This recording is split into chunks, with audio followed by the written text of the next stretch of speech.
ready to go if the council's ready. Okay, go ahead, Mary. Okay. I'd like to call to order the Monday, April 6th meeting of the Monona City Council. Will the clerk please call the roll?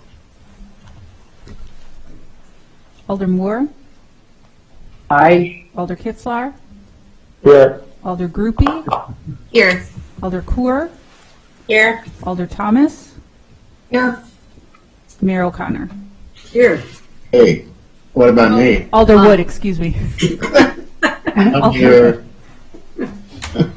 All right. I guess we can just say the Pledge of Allegiance from where we're sitting. So I pledge allegiance To the Flag. Flag of the United States of America and to the republic which it stands, one nation, Under God. indivisible, with liberty and justice for all. Okay, Joan has not had time to finish the minutes of the March 16th meeting, so we'll approve those at our next meeting. There are no appearances. There is no public hearing. Is there a motion to approve the consent agenda? Move approval. Second. All in favor, say aye. Aye. Aye. Opposed? The consent agenda is approved.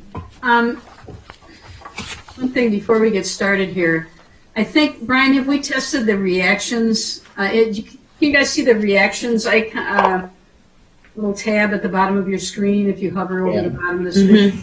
I think you should be able to, there's a hand raising thing, I think we can use that as if you'd like to speak. Yeah. Maybe it might be easier. I don't know. It may be that you have to have chat on at the same time. Do you know, Brian? I don't. No, I've not played around with that piece. I only see clapping hands and a thumbs up. Yep. Yeah, I just turned it on, but now it isn't If going you go into their chat function, there is a raise hand Raise hand. icon. It's smaller than what's in our pictures, but you could do that. Okay. It goes away easier. So in order to do that, do we click on the hand in the reactions? Nope, you would just go, if you have your chat box open with all the participants at the very bottom, there's a mute me or raise hand. Hang on a minute. I just went out. I don't know if you guys see me raising my hand. No. I do not see you raising your hand. I've got the group chat open, but it's not showing me. And it's to everyone, so I can. But I'm not seeing. It doesn't list everyone either, unless. Right. What if you click on participants?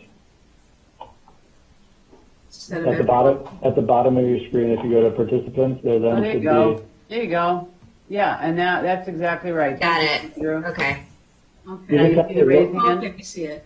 You just have to be sure to lower your hand yourself. I don't think anyone else has the power to lower your hand. Okay. That's a good so- thing. Pardon? Got it. Are we all set? Yep. Okay. Did we finish voting on the consent agenda? We did. Yes, we did. Okay. There is no unfinished business. We've got a couple of items under new business.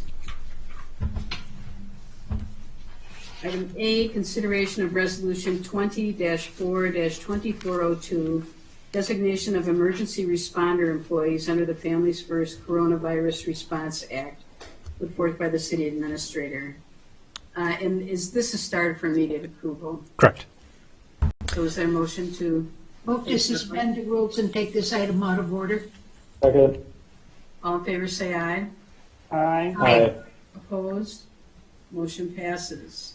Is there a motion to approve this? I'll move approval. I'll second. Okay. Ryan? Thank you. So I laid out a memo for you in the packet that kind of described the situation that all municipalities are in as it relates to some of the leave policies that have been put forward for the response to COVID. Basically, this new kind of extension or add-on to the Family Medical Leave Act is called the Families First Coronavirus Response Act, FFCRA. What it does is it provides an additional 10 to 12 weeks of paid leave time for an employee for COVID-19 related incidences. The existing FMLA doesn't cover anything related to COVID, so this new policy would. In this policy, it creates an exception category that municipalities can utilize to exempt certain employees that have first responder or healthcare related responsibilities. And the reason for that is, obviously, when you're talking about scheduling and staffing for emergency response, if you're having multiple employees take to 10 to 12 weeks off to, whether it's, care for somebody that has COVID or deal with child care situations related to the COVID-19 shutdowns, that creates a strain on first responders and emergency responders as we figure out how to provide the necessary staffing levels for that. So like many other municipalities, we are exempting certain emergency response employees or employees that have some type of emergency response responsibilities, and we outline them in the resolution and the mayor's emergency declaration that she issued last week. Really what that does, it exempts those employees listed there from the FFCRA policy. In addition, we have a separate new interim policy that we're asking the council to adopt this evening that provides 2 weeks of paid leave for these exempted emergency responder employees who fall into one of three categories. They're either waiting on a test for COVID-19, they've tested positive or have symptoms of COVID-19, or 3, they're in a quarantine because a health professional has told them they needed to quarantine because of potential exposure to COVID-19. So, we're trying to do a balance here between making sure we can have the staffing necessary for our emergency responses, but also recognizing that those emergency responders may also have needs for some paid leave during this time as well. So that's why there's the separate 2-week policy for them. In addition to this extra 2-week policy, those exempted employees can also avail themselves of the newly adopted family care leave policy that the council just adopted a couple weeks ago. If they would qualify for regular FMLA, they could utilize that, and they can utilize any of their existing PTO balances that they may have. But this, in our minds, from the police chief and fire chief and city administrator standpoint, is kind of a necessity to make sure that we have the ability to slot employees in as need be from an emergency response standpoint. So it's kind of a lot to go over, so I'll pause for a moment and take any questions that you might have. Questions, anybody? No. Doug, did you have anything to say? No, I think Brian pretty much covered what I had asked of finance in his comments. I assume it was approved in finance? Yes. Okay, if there aren't any questions, then all in favor say aye. Aye. Aye. Opposed? Motion passes. We'll move on to item B, discussion and consideration of staffing and city operations contingency plans for COVID-19, put forth by the city administrator and the police chief. I think we wanted this start for immediate approval as well. Correct, Brian? So would someone like to make a We'll take motion? this out of order? Second. All in favor say aye. Aye. Aye. Opposed? Motion passes. Is there a motion to approve? Move to approve. Is there a second? I'll second. Okay. Brian? Thank you. And then So Wally, I guess. there's 2 items that we want to talk with you about this evening. The first is the emergency sick leave policy that starts on page 11 of your packet. And after we're done talking about that, and after you vote on that item, I'll turn things over to Police Chief Ostrengo, who's going to talk about some of the staffing changes that he'll make for the police department going forward. So for the emergency sick leave policy, basically what we are proposing is to extend the existing pay and leave benefits that we did at the council meeting about, a month ago, for all employees regardless of their employee classification. We'd extend those pay benefits to Tuesday, May 5th. Excuse me, Brian, can I interrupt? We're actually talking about the staffing plan, aren't we? Yes, that's what I'm talking about. 13? Yeah, that's what I'm talking about on page 11. Sorry, page 13. My bad. Okay. Sorry, page 13. You're right. So that's the staffing plan. Again, we'd look to extend the existing pay and leave and wage and benefits packages to Tuesday, May 5th. This plan also, again, defines what's considered essential versus non-essential employees as it relates to the governor's emergency order number 12. And really, all that is, it's not that we're saying one employee is more important than another, but it's really as it relates to their emergency response responsibilities, and it mirrors the resolution that you just passed in the previous agenda item. In addition, it also calls out some existing City Hall staff members that have what we consider to be essential responsibilities to keep City Hall in general, city business going during this uncertain time. So we've listed a couple of city staff members that would also be considered essential during this time. Non-essential employees who are not listed in B on page 13, if they have the option to work remotely, they are doing so and will continue to do so through a telecommute fashion. And those employees that don't have the job responsibilities or the technical capabilities to do the remote work will have one of two options. One, if their supervisor or director has additional work responsibilities that they can safely do in one of our city facilities, they can do that during this kind of period of time, such as inventory, long-term projects, those type of things. If those opportunities are not available, then that employee would be at home in order to meet the Safer at Home order and would continue to receive their pay as if they were physically working in their duty station. But I've left it up to the discretion of the department directors and the supervisors to determine what, if any, sort of long-term or inventory type projects that employees might have the option to work on during this time period. I think those are the highlights for the staffing plan.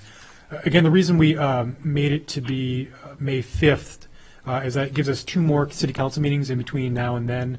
So in case something would change, situation would dictate that we go back and reevaluate this plan, we could do so before May 5th. And if we need to extend this plan further, we'll do that as well.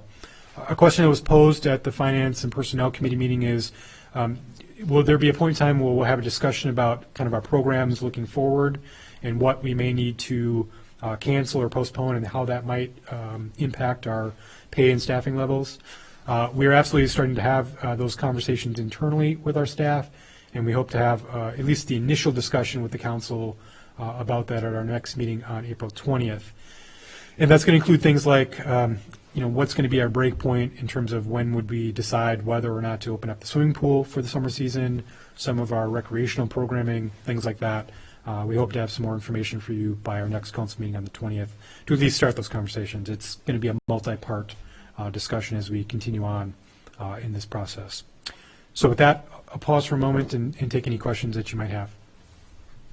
Yeah, I think we're just going to have to continue to extend this piecemeal, little chunks of time at a time, in terms of keeping people on the payroll, or we're going to lay people off, or whatever we're going to do. It's just going to take some time to see how everything falls out financially over the next several weeks. So, any questions?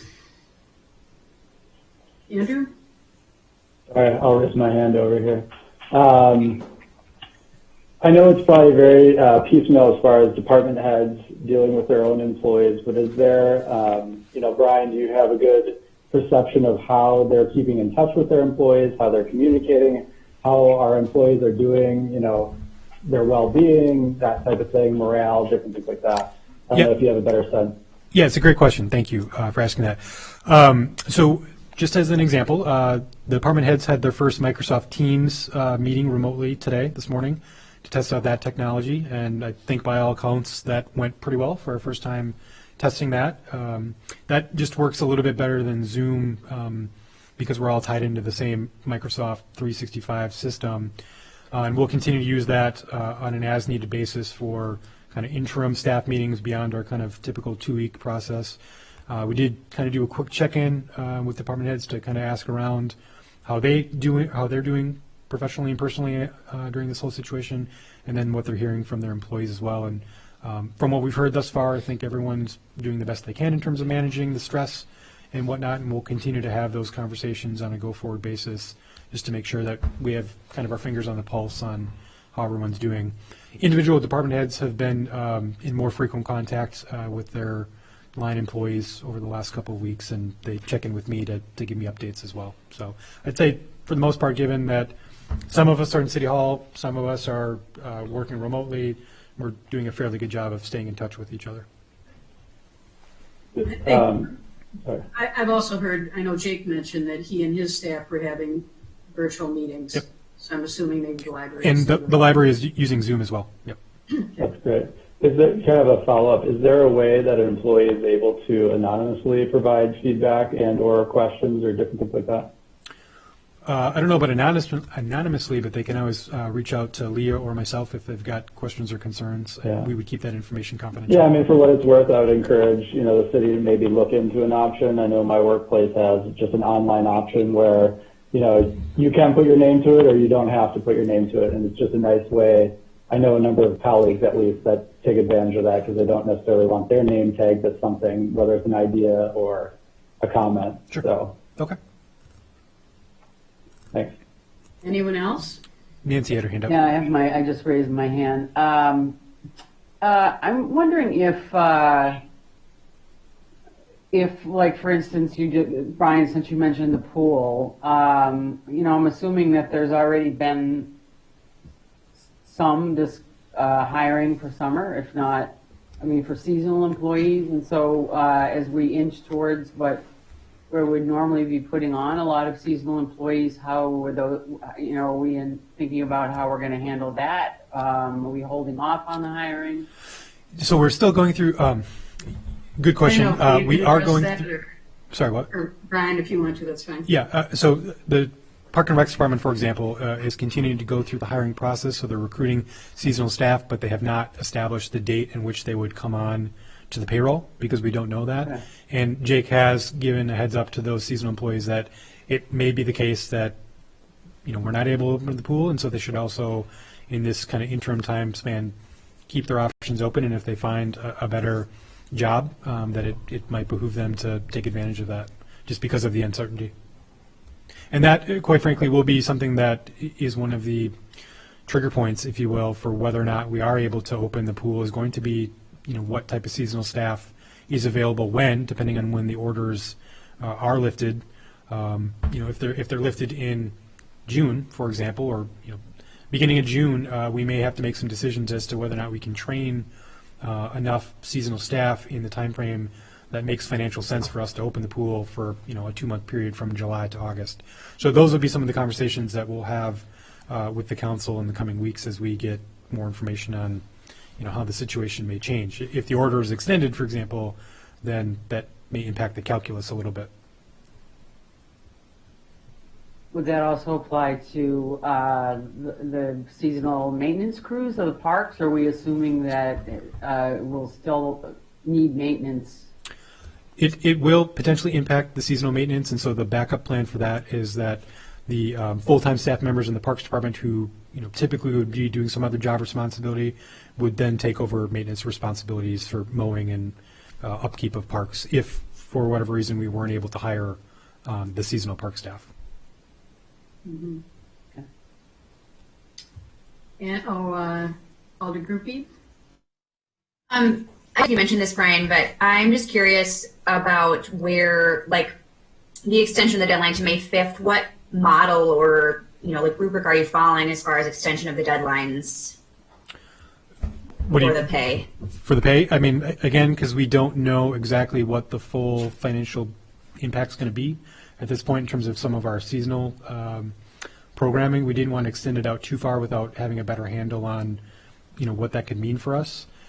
So I think that the best plan, at least, is more of an incremental step where we, have a more frequent check-in with the council and say, here's where we are, on April 20th, here's where we are on, May 4th, and then we can reevaluate if we want to extend the policy even further or if we need to make changes to it. I think for us to say today we're going to extend it to December 31st, 2020, we might not financially be able to do that. So that's why we're taking an incremental approach at this point. Great. Part of the reason we chose that particular date is because it's the day after the next council meeting, correct, Yes. Brian? So we wanted to be able to bring it, or the council meeting, 2 council meetings from now, we wanted to be able to have the timing so that we can approve it at a council meeting and the approval doesn't run out in between council meetings or something. Got it. Okay, that addresses more of the question that I was asking, so thank you, that's helpful. Anyone else? Looking for blue hands, I can't see everybody at one time, so if I'm not calling on you immediately, that's why. Doesn't look like we have anything else. Brian, should we vote on this and then Wally can Yes. update us on the police plan? Okay, all in favor, say aye. Aye. I Opposed? Motion passes. Wally, you still there? Yeah, I'm still here. Wally has an update on police staffing. They're going to be making some changes with that. Okay, so since the declaration of the state of emergency, the officers have been asked to alter their patrol behavior quite drastically. I'll run down a few things. What I created was a personnel order that's sort of a living document. After sending multiple emails, it just seemed easier to put it all in one document with bullet points and references so they can go back. So some of the things that we've done is recommend follow CDC guidelines, maintain a distance of 6 feet, wash your hands, be familiar with personal protection equipment. PPE kits have been placed in all the squad cars. As of right now, we have a pretty good supply of PPE equipment. The one thing that we're probably running a little low on is like the Clorox wipes. Those seem to be in very high demand. Our big neighbors to our west and north, Madison PD, has offered to fully decontaminate any squads that happen to be contaminated for free if it's a major cleanup. We're trying to limit the number of officers on calls. We're trying to avoid face-to-face contact.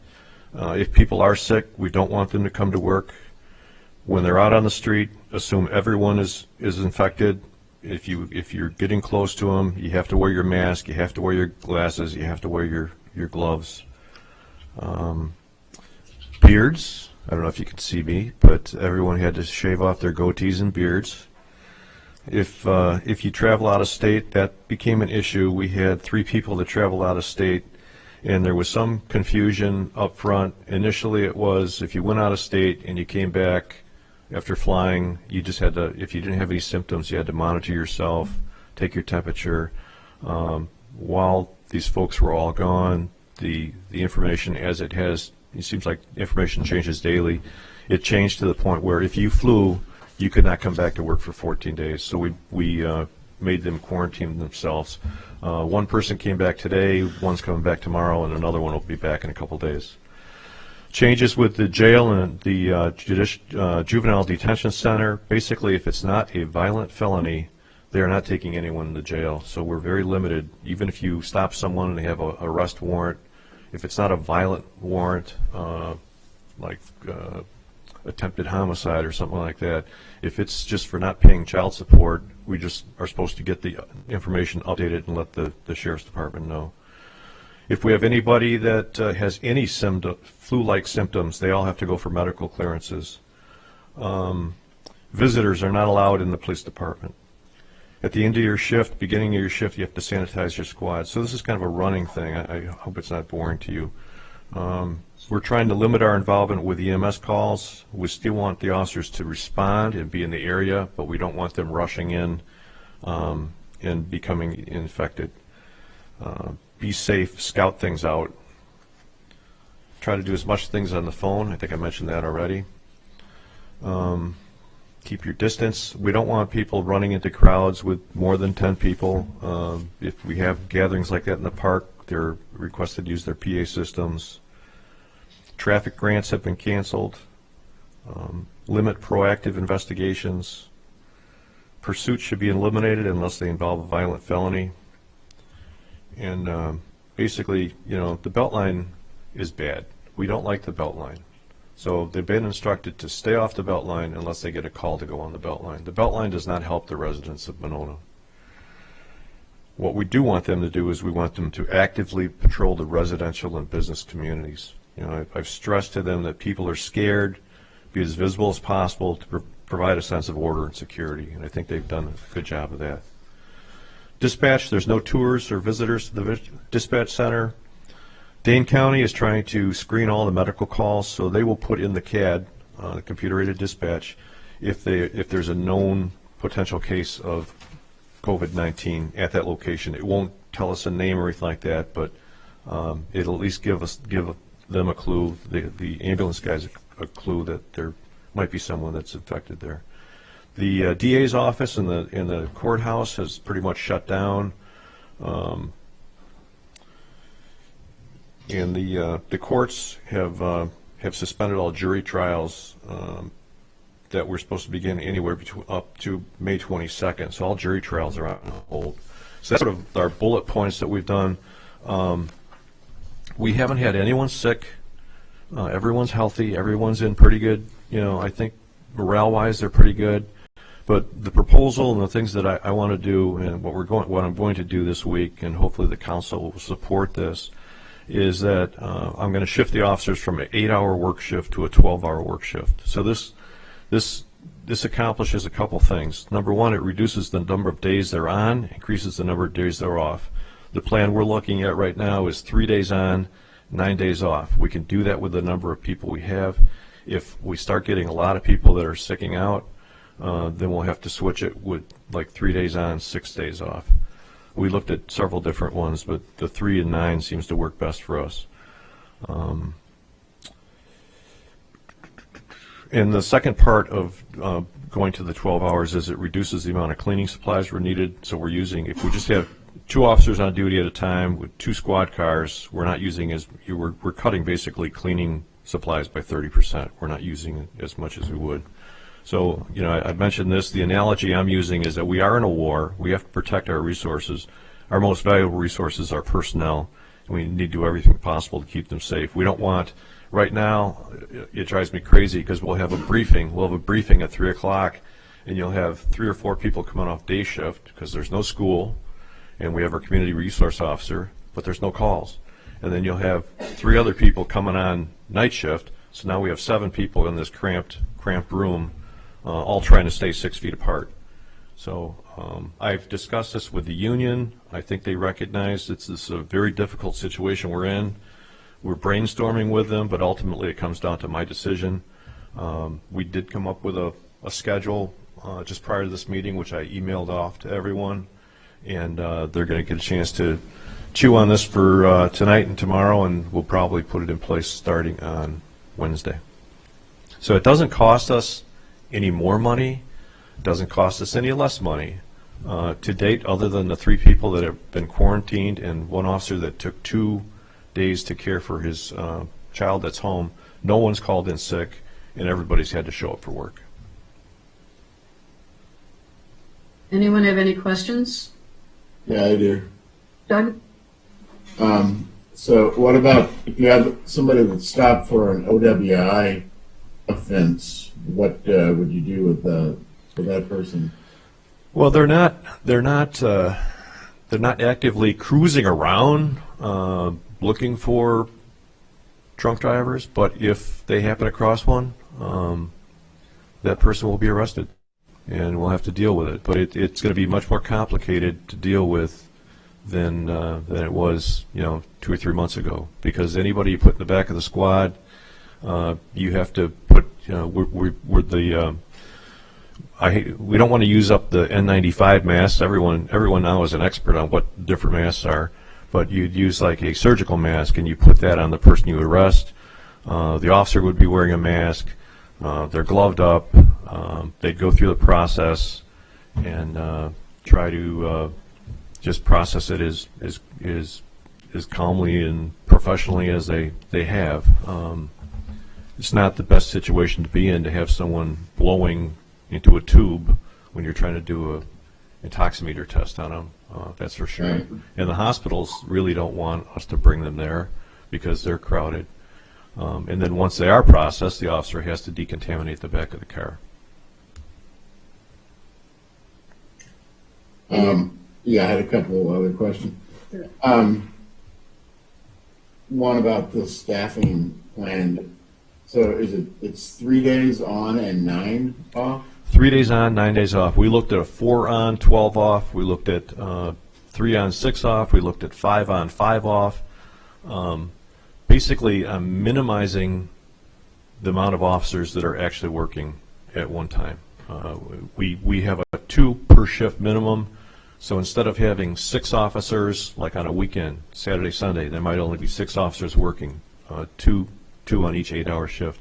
Now we're just having 4 officers work 2 12-hour shifts. So this cuts down on the amount of disinfectant that has to go into the squad room, the computers in the squad room, the doorknobs, the whole building, minimizes personal contact between the officers, and also the cleanup in the cars, because everybody wants to wipe down the car as soon as they get in it. Right. No, I think it's a good proactive approach. Just, will they get, so they'll get the same amount of pay under this plan as they would now? Yes, their salary would remain the same. They're not going to be working the 81.25 hours per pay period. Is that close? But they also understand that the days they're working 12-hour shifts. If they go over 12 hours, we'll pay them overtime. But if they're on their days off and we have it set up for like their first 3 days, they'd be on call. So if they get called back during those first 3 days that they're off after working the first 3 12s, they would not get any extra pay. That's just, they have to put their time in. Okay. And then last question, I've read some stories, especially today, that there, nationally at least, there's been a surge in domestic violence calls, and I was wondering if you've, doesn't sound like you've seen any of that here, but if you have, or in the county or elsewhere. We have not experienced that in Monona to date. We did have, we had a domestic this morning. They were not Monona residents. They just happened to be on Broadway in front of the Avid Hotel, and the one person was throwing the other person's articles out of their car. There was no violence.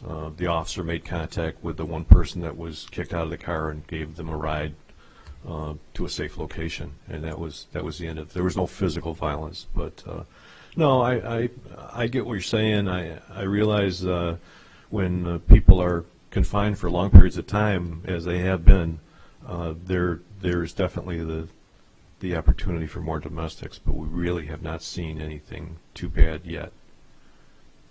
Okay, thank you. Alder Thomas? If the chief wants to change any of the staffing patterns, the mayor is the commander-in-chief, not the council, and so that's a decision, in my opinion, of the mayor. Right, and we're just having Wally update the council. We're not going to vote on it. Yep. So, it'd be nice to know if they're gonna do it, but that's your decision. Okay, thank you. Anyone else? Nancy has your hand up.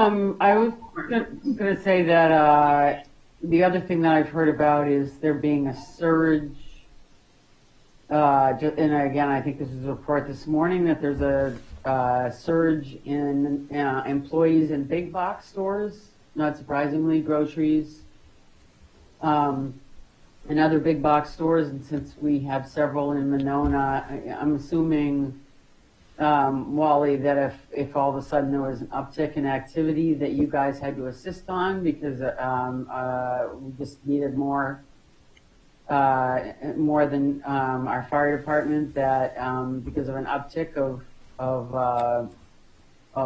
coronavirus at Walmart, or for that matter, I understand the woman who works at the Stop and Go here that's also in the accounting office in the Home Depot, and she says that Home Depot is ahead of their financial projections for the year because of so many people going in and buying stuff to do DIY projects. So I'm just anticipating that, again, with the big box stores, we're going to get a jump, and I'm assuming that you would make it, you would make a jump and make a shift to 4 to 6 or 5 to 5, like you were talking about, if you need to. Is that right? Yeah, we'll adjust as we need to as patterns arise. I don't know if you're aware of this, but Walmart, they reduced their hours. They're not open 24 hours a day. I think they're closing at 1 o'clock in the morning, like between 1 and 6, so they've done that. When this first started, they wanted to hire off-duty Monona police officers to work security there and pay them their Monona overtime rate, and we basically refuse that. We have to save our people for our residents. We just told them they need to hire private security, and I've seen private security at a lot of the stores. I was at Woodman's yesterday. They had private security there. So I think more and more people are hiring the private security guards just for visible presence. And I think Walmart must have done it because their retail theft has gone down. It could be gone down because people are staying home, but their theft, we're still getting some, but it's not as high as it was in the last, within the last 2 weeks. It's really seemed to have subsided. Alder Groupie. I was just wondering if all of these bullet points can be forwarded to us just for our reference, so that we have them and can reference them. Sure, I could put together something for you that I talked about today. Mm-hmm. Thank you very much, and thanks for all the work you're doing.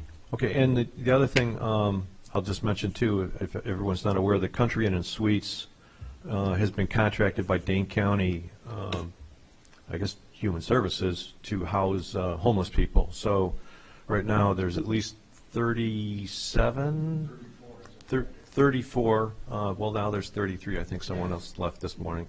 But basically they're given room and board and meals, and it's the most vulnerable population. It's between 60, 70 plus years old.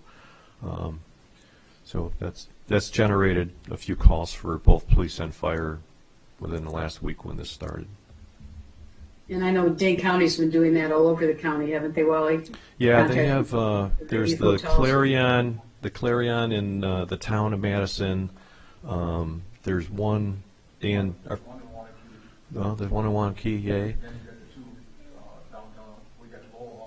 Fire Chief Eckloff is here too. He's from okay. Gallagher. Lowell Hall downtown and then Quality Inn on Fear Road. Those two places have positive tested people, Yeah. so they're segregating. Whoever's talking back there, we can't hear any of it. Dan Eckloff is going to step up to the mic here. Yeah, I was going to say, Dan, maybe you could come and give us an update too. Can you hear me now? Can you folks know? We can't hear him. Can't hear me.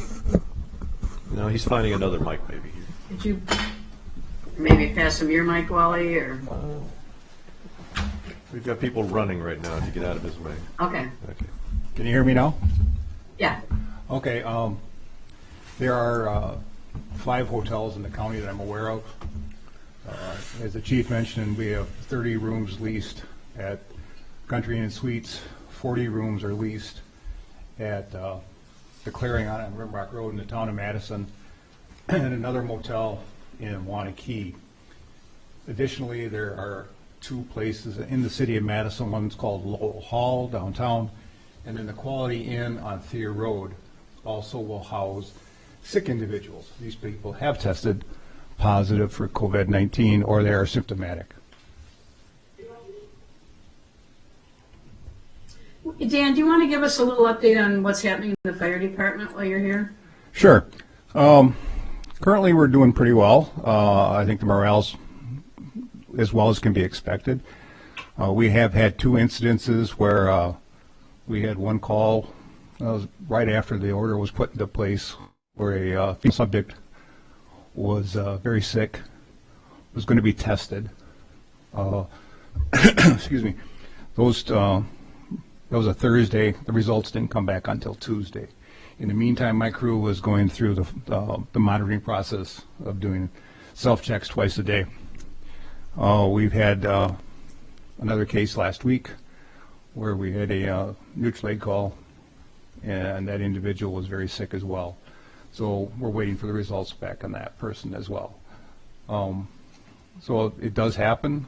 I'm aware of another property that has an employee that tested positive, and we're dealing with that as we speak. Does any of you have any questions for Chief Eckloff?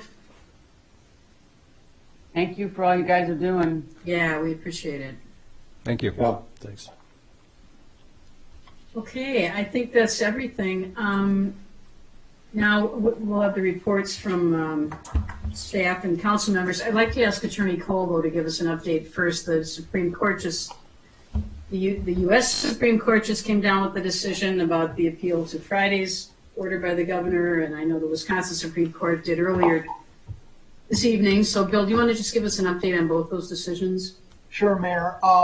Both decisions came down this afternoon. The first one was the Wisconsin Supreme Court decision, that was an action to enjoin Governor Evers' emergency order. He issued an order this afternoon suspending in-person voting and delaying it from, instead of tomorrow, to occur June 9th, unless the legislature and the governor agreed on a different date. The order also continued mail-in absentee balloting to the closing of the polls on whatever the new election date would be. That order was, I think, signed this morning.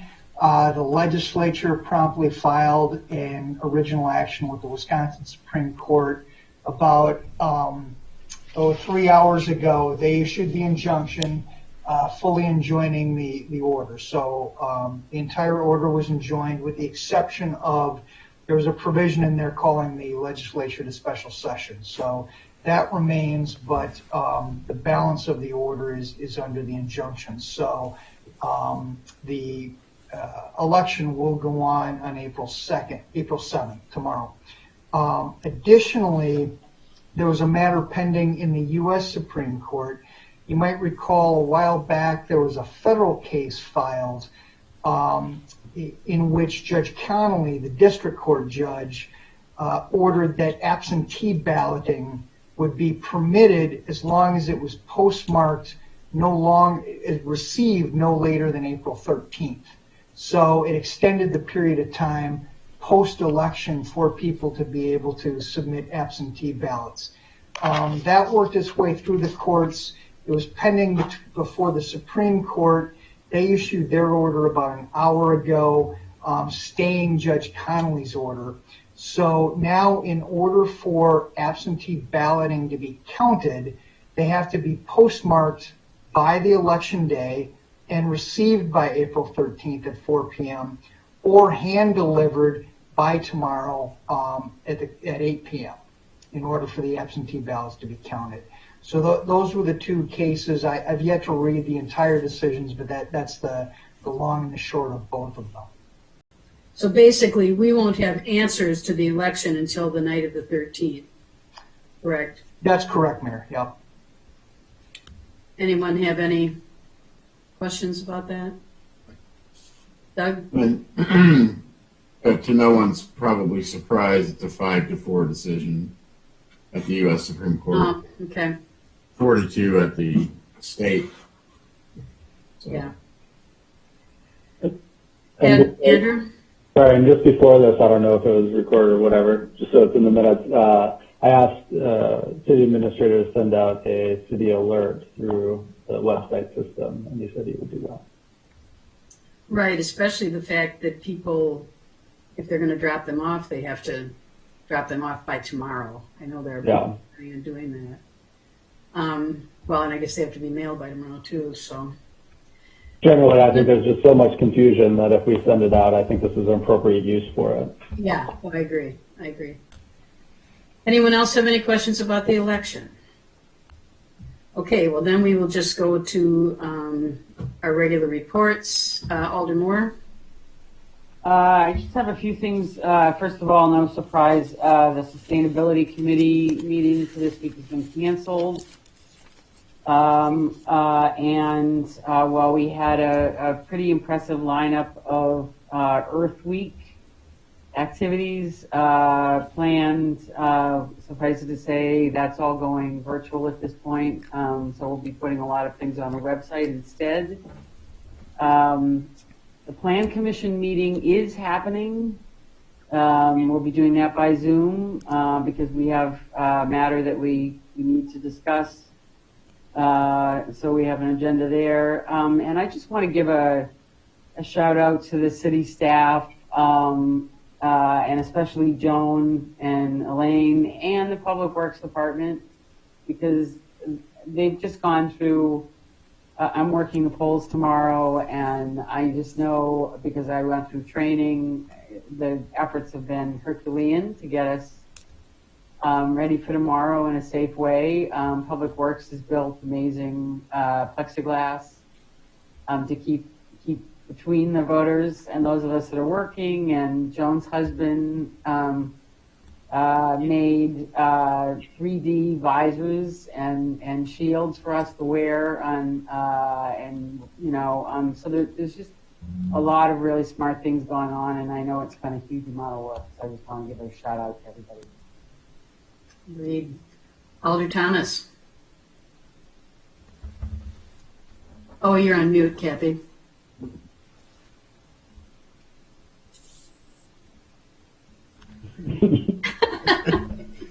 Say it again. You should be good, Alder- Kathy. I was muted by the host. No report. Okay. My Alder bad. Kitzler. No report other than if you do see anybody on parks or congregating on parks, I think Parks and Rec has tried to do all their best effort to keep people off that, but yet I somehow still see parents bringing their kids to the playground and swimming on swings. So apparently even snow fence can't hold people back. So that said, you are welcome to, I've been told, at least by Jake, that you're welcome to tell people to get off the parks and maintain their distance. So. And I do think, Wally, isn't it true that now that the police officers are more visible in the community, which I think they are, if they see people in the parks, they will at least call out to them, right, from their cars and tell them to get off the equipment or whatever? Yep, they got the big PA system, and they'll be telling them to Awesome. get off the park. Similarly, if their dogs are running loose in the park. So, Alder Coor, I have no report. Alder Wood. Yeah, I had a question about the parks. Is it okay if you're, to go to the parks if you don't use the playground equipment? Yes. Okay. Don't really have a report. I got, MPO meeting next week, or this week, I guess, is canceled. I am going to get some data, some live traffic data from the MPO executive director. I was curious to see, what, how much the traffic volumes were down, and he's going to be getting that out, I think, in the next few days. So I'll share that once I get it. Yeah, that's all I have. Okay, Alder Groupie. No personal report. Again, I'm very distressed about tomorrow. I'm so grateful for everyone who is working, and especially appreciate, Joan and Aline's efforts as clerks and all that they've had to do to prepare for this. I wish it didn't have to happen this way, but I'm just so grateful for everyone who is participating and putting themselves in danger to make the process work as it should. So, thank you, and thank you to city staff. Keep your heads up, and we're here if you need us. Okay. Brian, did you have anything? I do have three quick items just to give the council heads up on. First is, obviously with the COVID-19 kind of putting a wrench in a lot of things, we reached out to the Abbey, the San Damiano property owners, the Norbertine Abbey, to ask them for an extension to our original 4-month timeline. We asked them to extend till August 31st. They did agree to that extension.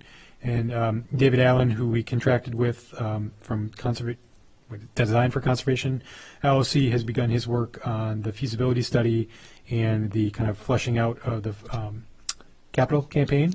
So that work continues, and we now have a little bit extra breathing room from the Abbey to continue that work. So that is good news. Second, in the midst of all this, we are underway with the fire chief, EMS director interviews. The Police and Fire Commission met this morning remotely via Zoom to conduct their first 4 interviews with candidates, and then they have an additional interview upcoming on Wednesday with their 5th candidate. So hopefully we'll get some more information from them as to where they stand with those 5 candidates and if they have any candidates that they're moving forward along in the process. But that is ongoing throughout all of this as well. And then lastly, I've mentioned this in a previous update, and again, in a sense, to maintain as much of normal sense of operation as possible, we are still conducting leaf collection, brush collection, all of those kind of standard public works activities that we'd be doing in the spring. So that work is ongoing, and we have that information up on our website for residents to you kind of know when they got to put stuff where, so. Andy? Is there any idea or ability to increase the emptying of the yard waste disposals? Because I noticed even today it was widely overflowing. And I'll preface that, and I said, I do know my dad did call in and complain about it as well, but now he has stitches in his leg, I think. He was from one going of, over some leaf piles in the place. So, we're working on it the best we can. We received multiple phone calls about that today, so. yeah, gotcha. Yeah, the problem is the contractors are short-staffed as well, so that's kind of hurting the response time to get over there and clean out the bins. Yeah. Nancy, did you have a question? Yeah, I apologize if I missed it, but do you have a sense of what the initial pool was of people that applied for the? Yes, we had 24 applications originally, then a smaller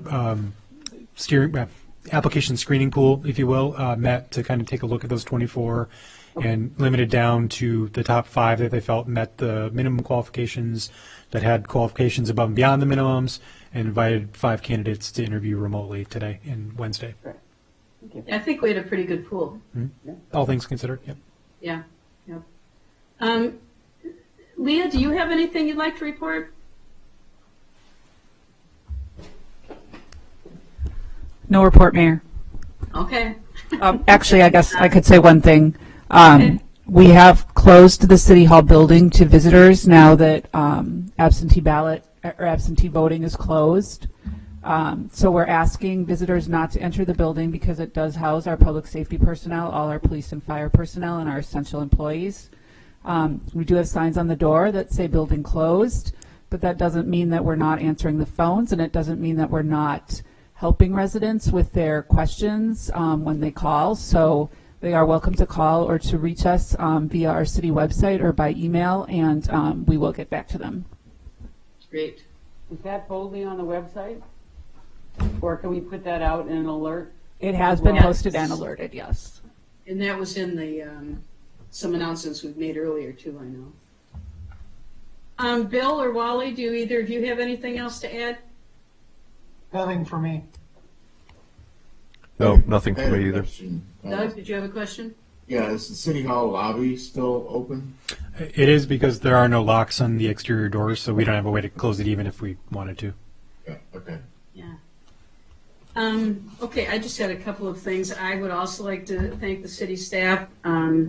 I have not been over there in 2 weeks, but I think I've been talking to practically everybody every day. And just thank you all, especially the crew that's there right now, still in the building, for everything you've done, and in particular Joan and Aline, who have just made a Herculean effort to get these ballots out. I think prior to this, our record absentee ballots for one election was 1,800, and I think it has to be like 3,500 at least by now, I think, isn't it, Brian? I haven't heard Getting a pretty close to 3,500, yep. number recently, out of 6,000 total registered voters in Monona. So it's going to be quite interesting processing all this. And thank all the city staff and everyone else too who's volunteered to work at the polls tomorrow. I think we're going to be okay. Joan has made whatever contingency plan she can in terms of keeping us all safe. So everybody just has to try to be smart and not unconsciously touch her face or whatever. The other thing is with the election, we'll be getting the final count on April 13th, then after we finish processing absentees that day. So once then we'll be getting a determination about the city council beginning in April. Our reorganization meeting is scheduled, it has to be held by statute on Tuesday the 21st. So we'll have one more council meeting with the current council on the 20th. Then the reorganizational meeting on the 21st, which I'm assuming will be held virtually. But there is paperwork for each person who was elected alder for the next term. That has to be signed. My understanding is that's the one crucial thing that has to be done. And we'll also be voting on committee reappointments and that kind of thing. And by the way, thank you all for following through on checking with your committee members. I think we only have 4 spots open right now. There's one committee we're still making some determinations about, but otherwise we've got responses about everybody else, and we'll start publicizing those 4 committee openings that we have soon. But related to that, I'll also be, of course, be making your committee appointments. So if you could get those of you who are continuing, your committee requests to me by the 15th, and I prefer them in your order of preference, I would appreciate that, to give me a few days to think about how we might be reorganizing some things. So other than that, I don't think I have anything else. Does anybody have any other questions? No? Okay. Well, then we did, I think you all got an email late in the day, did realize that we need to officially appoint all these people who normally don't work as as election inspectors there. So we sent you the list late this afternoon. Some of them have actually been appointed, but several of them are new. So if I could have a motion to approve those appointments. Move approval. Second. Just a quick comment that obviously with everything that's going on, I'll hesitantly approve this, not for the fact of who it's there, but just the weight of feeling slightly responsible for their health and putting them in this predicament. I think it's unfair that we have to make this decision kind of as a council. So I, want to applaud and give all the accolades to Joan and Aileen for what they've done, but also all of these individuals, some of which don't even live in Monona or are spouses or are somehow related to city employees. So I certainly want to thank them. Of course, we'll support this, but I just had to express kind of that when we got this today, just kind of the weight of looking at the names and knowing that, health issues are an issue, and I wish I could be there with them. So it kind of breaks my heart that I can't kind of be there too. You should not be. Not this year. Well, right. Doug? Just to follow up on what Andy is saying, I think I saw a few names on that list that I thought maybe shouldn't be there. But we'll leave that up to everybody's choice. But I would just encourage anybody who is working there, if you see something that if you don't feel safe, then just pack it up and leave, because your safety beyond tomorrow is more important. Anyone else? Okay, all in favor, say aye. Aye. Aye. Aye. Opposed? Motion passes. Is there a motion to adjourn? Move to adjourn. Second. All in favor, say aye. Aye. Aye. Opposed? We are adjourned. Thank you all very much. Stay safe. Thank you. Thanks, everybody. Well, Likewise. thank you.